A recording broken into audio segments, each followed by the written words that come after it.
আসসালামু আলাইকুম। দৈনিক বাউফল নিউজ টিভির বিশেষ সংবাদে আপনাকে স্বাগতম। সঙ্গে আছি আমি তানজিলা ইসলাম।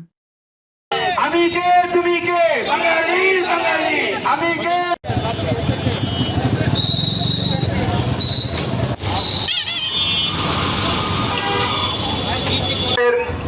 মনের ভিতরে এবং আমাদের আজকের এই মানববন্ধনে আমাদের মানববন্ধন কর্মসূচির মধ্য দিয়ে আমাদের এই মানববন্ধনে একত্রতা প্রকাশ করেছেন বাংলাদেশ হিন্দু বৌদ্ধ খ্রিস্টান ঐক্য পরিষদ। আমাদের এই মানববন্ধনে একত্রতা প্রকাশ করেছে জেলা ব্রাহ্মণ সংসদ, জেলা কৃষ্ণ অনুরাগী যুব সংঘ, সমাবেশ সারা দেশব্যাপী বাংলাদেশ পূজা উদযাপন রিঙ্কু চৌধুরীকে।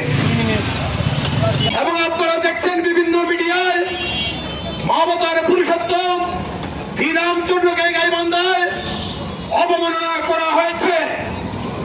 আমাদের সংখ্যালঘু সনাতন সম্প্রদায়ের মন্দিরগুলোকে ভেঙে দেওয়ার হুমকি প্রদর্শন করা হয়েছে। এর এই প্রতীকী প্রতিবাদ জানানোর জন্য কেন্দ্রীয় কর্মসূচির অংশ হিসেবে বাংলাদেশ পূজা উদযাপন পরিষদ সুনামগঞ্জ জেলা শাখা আজকের এই মানববন্ধনের আয়োজন করেছে।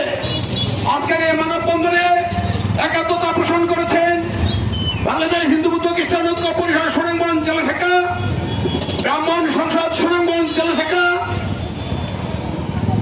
কৃষ্ণ অনুরাগী জাগ্রত যুব সংঘ সুনামগঞ্জ জেলা শাখা, সনাতনী যুব সংঘ সুনামগঞ্জ জেলা শাখা, বিভিন্ন মন্দিরের মধ্যে জগন্নাথ জিউর মন্দির পরিচালনা কমিটি, লোকনাথ সেবা সংঘ, রামকৃষ্ণ আশ্রম পরিচালনা কমিটি, শ্রী শ্রী দুর্গাবাড়ি পরিচালনা কমিটি, শ্রী শ্রী কালীবাড়ি পরিচালনা কমিটি সহ বিভিন্ন মন্দির এবং ধর্মীয় সংগঠনের নেতৃবৃন্দ আজকে আমাদের ঢাকায় মানববন্ধনে উপস্থিত হয়েছে।